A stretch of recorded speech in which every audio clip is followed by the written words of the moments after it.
Thank you for more great questions. And again, on your Web Summit app, go to your profile photo, scroll down to Slido Q&A, click on the Content Maker stage, and you can submit questions the panelists will see up here.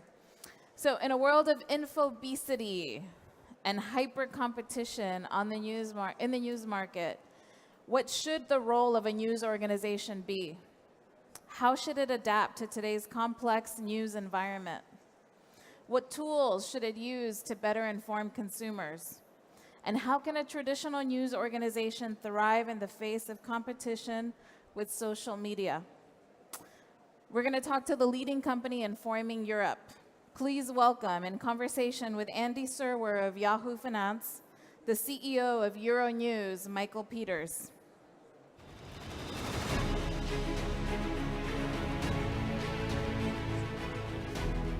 Come on, bring it up here.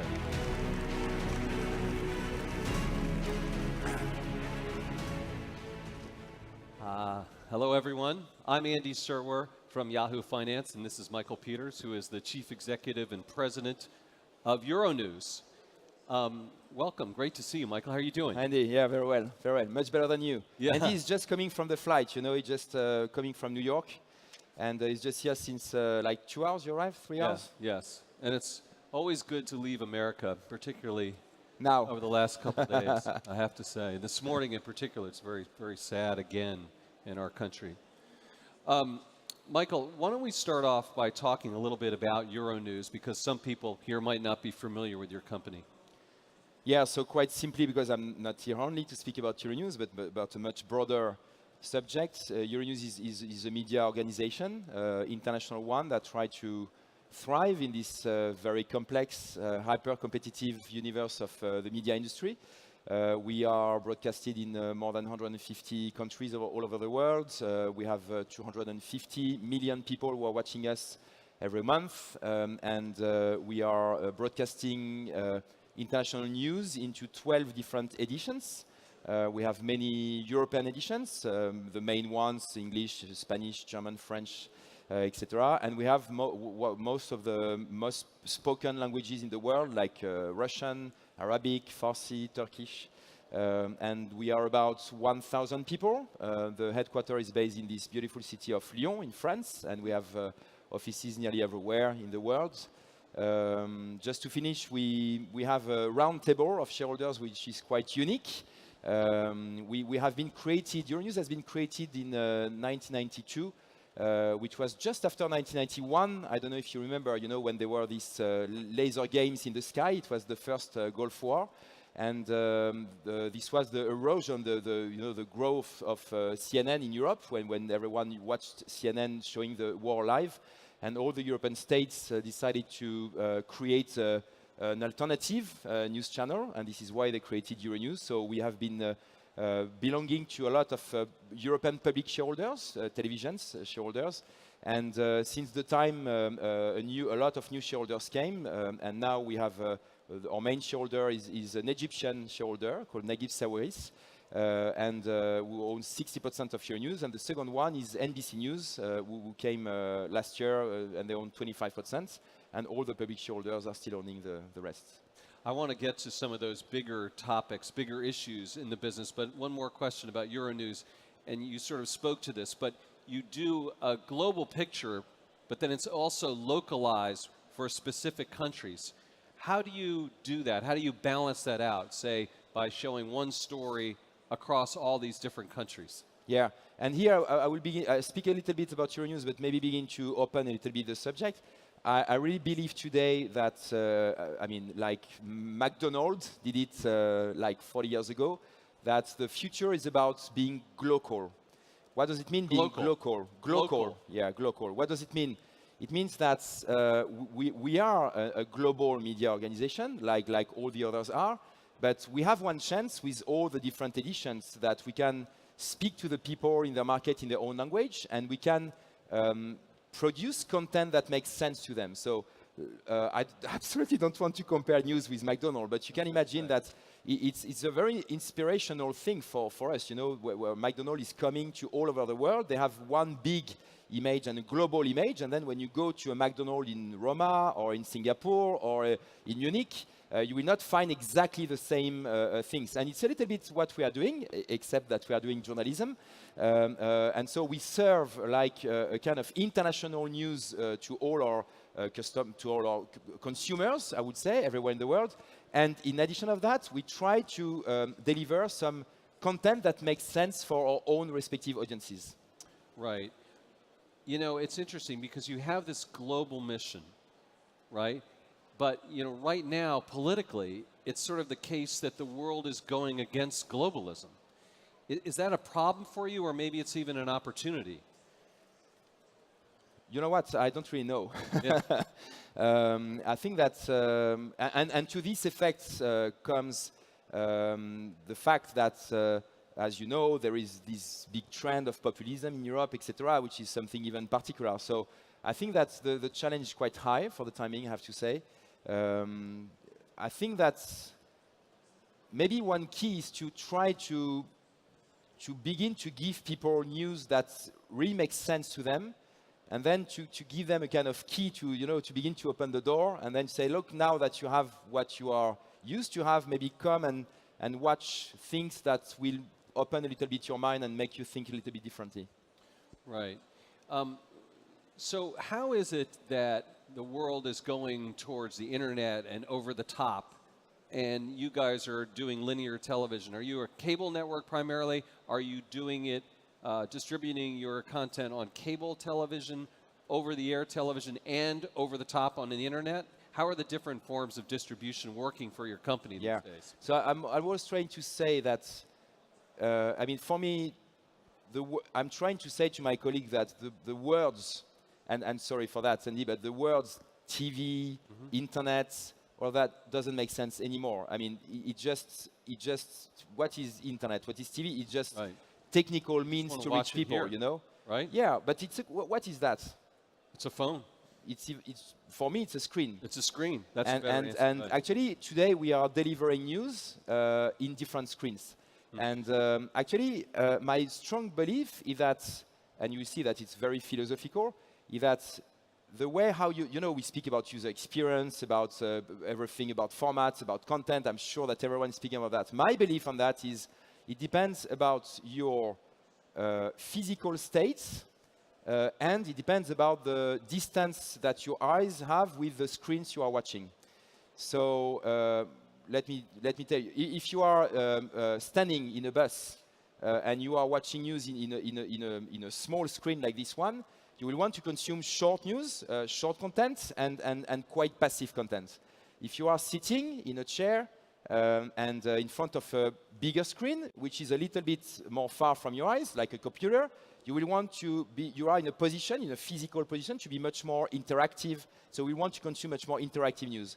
And if you are in a sofa like that, if you are at home, and you know, if you are lying on your sofa like that and just watching a bigger screen, you know, then Stay you will, like that. It's nice and relaxed. yeah, I can. Yeah. Then you will need a much more longer formats, and you will be much more passive. So I think that a media organization like us needs to adapt to all these kind of formats, to try to deliver the right formats at the right time, knowing that this right time, because some people can lie in their sofa at 10 in the morning, and some people can take the bus at 11 in the evening. So there is no real time. So you need to be ready all the time. Right, right.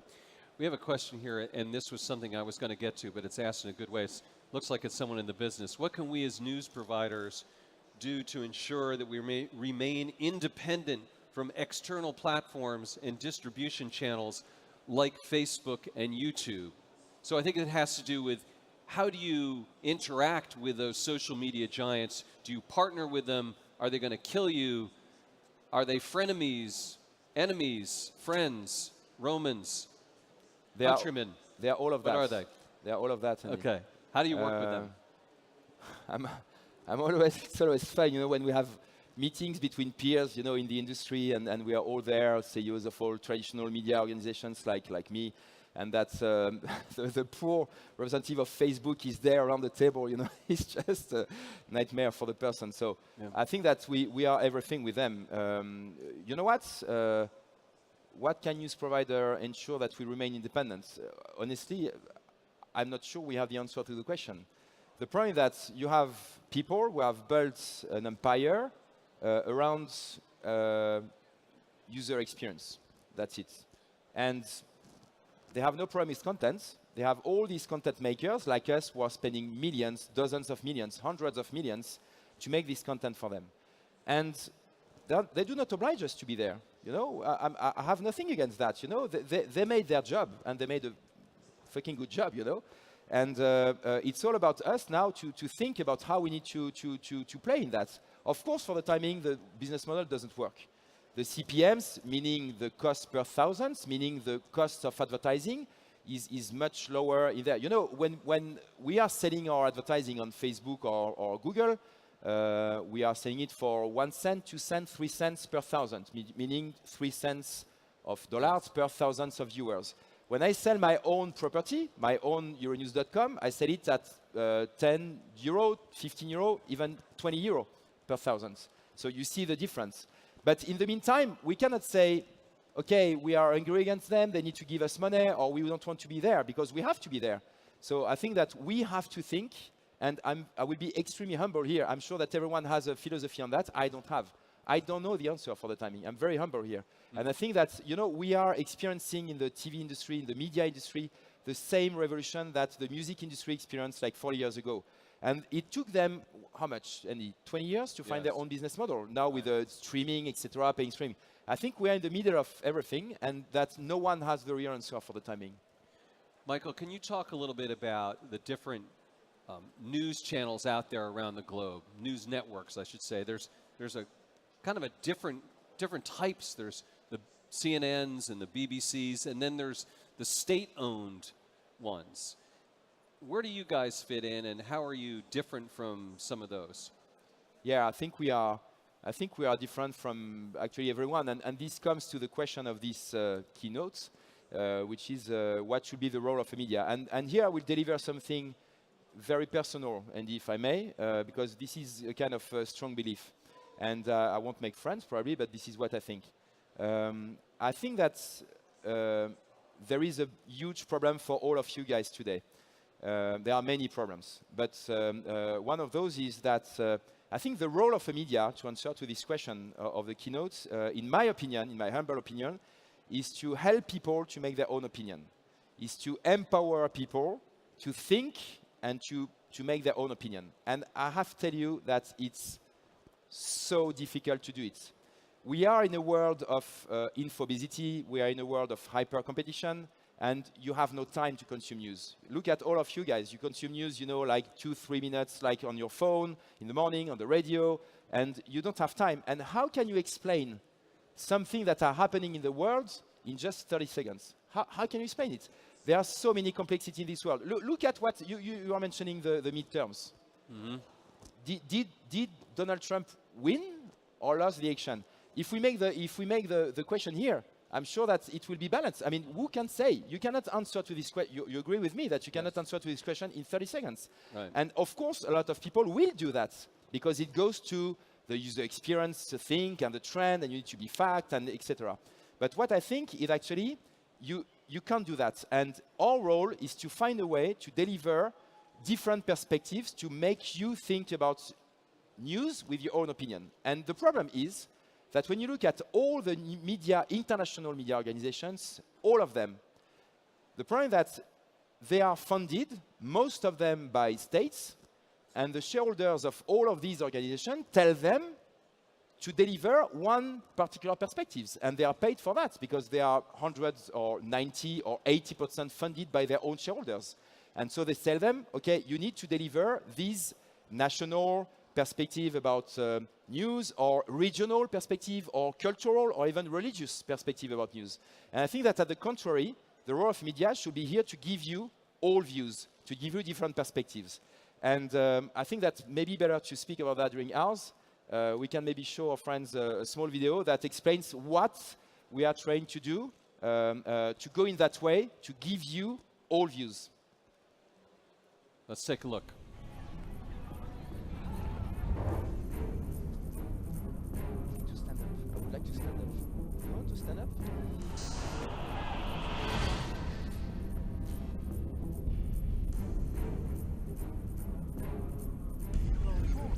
saldır olayı.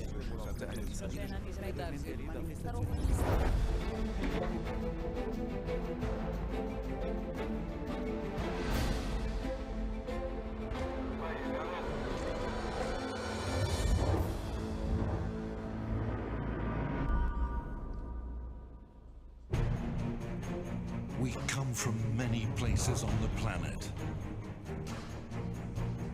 We don't speak the same language. We don't necessarily think the same way.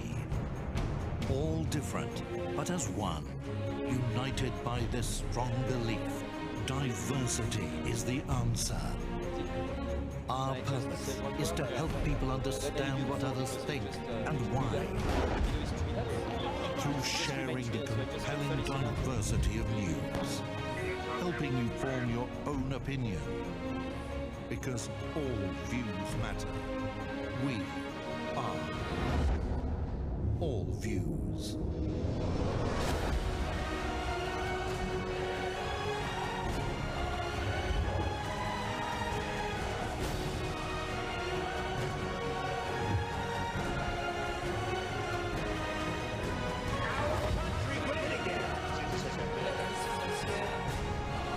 Euronews Brussels. Abot natin ngayon ang Euronews. Euronews Budapest. Euronews Washington. Euronews. All Views. Yeah, just to conclude on that, this is really what we try to do at Euronews, and I'm not saying we do it well all the time. You know, I'm not here to promoting my media, but I mean, this is really what we try to do, is to give you all the different perspective on one story, on one news, to help to make your own opinion. Now, I have to ask you, Michael, and I was looking about your company, and I saw there was some criticism from some employees of yours about accepting some videos from some countries that they felt were repressive, and they questioned you guys running those videos. How did you respond to that? Yeah, I mean, this is one of the, well, it's a very particular point, but so to make it fast, this is one of the difficulty of our business, is that the different ways of making advertising for clients are evolving a lot, and a lot of our clients are states who are trying to promote their states, mainly into tourism or whatever. Of course, never on news or politics. And most of them, are asking now for having what we call the branded content, which is something in between a pure editorial and pure advertising. And we have, all of us, I mean, CNN, BBC, us, I mean, all of us have to adapt to this new request. And sometimes you are working with countries that could be considered as not 100% democratic or whatever, even if I'm not judging anything here, because where is the ranking or whatever. And I think that if you do that, the debates we have with our newsroom is to say, look, guys, we can do that. We can speak about something, nice about one country, about one town, about one archaeological site or whatever. But if in the meantime there is a story, and most of the time a bad story happening in the country, we have to treat it in the news totally differently. So it doesn't influence your news coverage Absolutely at all? not. Okay. Never. I was having a conversation with Peter Thiel a number of months ago, and he said it's kind of an interesting way of thinking about it. There's a bull market in news right now. I mean, people are more interested in news maybe than in the history of our planet. Do you worry that at some point people will become less interested in news, which will decrease demand for your product? No, I don't think so. But I think that there will be a back to basics. I think that there have been so many offers that are on the grind right now that I think that at the end of the day, the relationship between someone like me and people like you, me as an organization, of course, is trust. I think if there is only one word that we should take care about, is about trust. Will you continue to trust us as a brand or not? If not, you will never consume us. And I think that for the timing, there are a lot of marketing efforts which are put on the table by a lot of them to try to make you watch them. But at the end of the day, you will watch, but if the trust is getting out, you will not watch anymore. You will not consume anymore. So I think that it's all about trust. And this is quite difficult in this world of where, and I'm seeing all the questions, it's all about social media for the timing, and you consume nearly everything through social media. And I think that we have to face one problem, which I call the bubble effect, in the remaining minute I have. The bubble effect is something very dangerous for all of you, is all this algorithm that has been created by all these social networks that makes that you are sharing your opinions with people who have the same opinions than you. And you are living in the bubble of opinions that are all the same. And this is what explains why no one has ever thought that Donald Trump could be elected in the US. My Washington correspondent told me during 2 hours that it was impossible for him to be elected because we are all living in a bubble of opinion. And I think that we need to fight against that. Well, we do have more questions, but I'm sorry we're going to have to end it on that. Please join me in thanking Michael Peters, Chief Executive of Euronews. Michael, that was terrific. Thank you. Thank you. Thank you. Thanks, Andy. Thank you. Thank you. Thank you.